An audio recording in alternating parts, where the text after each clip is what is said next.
In some ways, I think it's quite disappointing seeing these bars because the gold is an exciting element. It has interesting chemistry, and it's just sitting here doing nothing. It's enormously impressive, but it's a bit sad, rather like a mausoleum where the dead gold is sitting, waiting for people to remember it. Could be doing exciting reactions and so on. We're in the vault, the bullion vault of the Bank of England. I've never seen so much gold. In fact, I've never seen so much of any element. So we're standing here, and each shelf here has got a ton of gold, which is worth £35 million at today's price. Tomorrow it might be worth even more. It's very secure. We've been through a whole series of security checks. No money is allowed here to make sure we don't take anything out. And so we're both really excited to be here. So the camera may be shaking with Brady's excitement.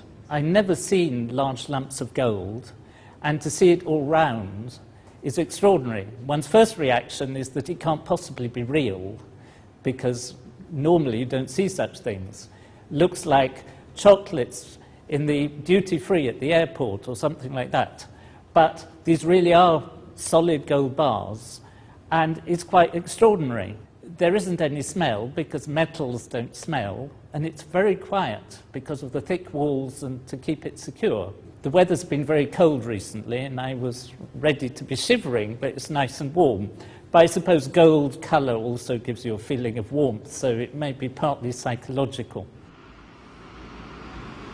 The reason why the bank has got this store is because not only the Bank of England, but other central banks like to keep some of their money reserves in gold, because the price of gold is very stable, or the value of gold, compared to the value of currencies, which can go up and down. And so every country has a certain proportion of its reserves in gold. And if you look at the statistics, the UK at the moment has about 310 tons of gold in its reserves. But there's much more gold here than that, because it belongs to all sorts of people, not just to the Bank of England. This vault is part of a complex of different rooms. I haven't seen the other rooms, but all together, if you look at the bank's annual report, it's worth £197 billion. That is £197,000 million. And that's quite a serious sum of money. The people buy and sell the gold, and each block of gold has its own number, like your car has a registration number. And when people buy and trade the gold, they don't actually take the bar home, but just that number is transferred from the seller's account to the buyer's account. And the gold just sits here quietly. Apparently the oldest bar of gold here has been here since 1916. That's the First World War, nearly 100 years ago. But the beauty of gold as a chemical element is that it's very unreactive. So it looks just the same now as it did in 1916. It hasn't tarnished, it hasn't got oxide layers on the surface, it hasn't started creeping, changing its shape and so on. So come over here, because they've given me two bars that we can look at. So we've got two different bars of gold, which are both the so-called London Good Delivery bars, which means that their weight is in a certain limit range. And in fact, each of them has its precise weight put on them in a rather strange unit called a troy ounce. So this one is 399.100. This one was made in Australia, and this one apparently came from Switzerland and is slightly heavier, 400.075. I must say this one looks much nicer. It's polished more, and this one looks a bit like a loaf of bread, but it's rather a miserable loaf of bread, but a pretty fantastic lump of gold. Now, one of the things you know about gold is that it's really heavy, so I'm going to see whether I can actually lift this with one hand. And I can sort of lift it, but not easily. Two hands, it's quite easy. So this weighs, each of these in more understandable units, weighs something like 12.4 kilos or 28 pounds.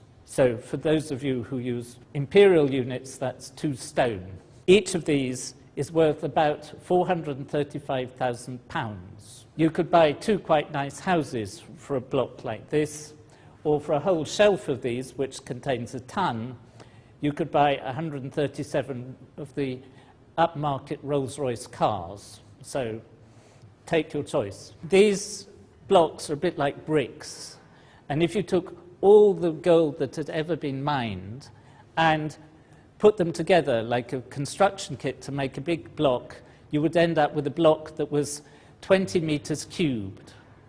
That's 60 feet on each side, which would easily fit, for example, under the legs of the Eiffel Tower.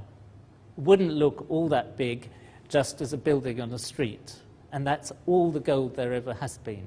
I did a little calculation on the way here that I weigh about the same as 6 of these bars of gold, which means that if I were worth my weight in gold, I'd be worth a bit over £2.5 million. I was a bit disappointed, thought I might be worth more, but still.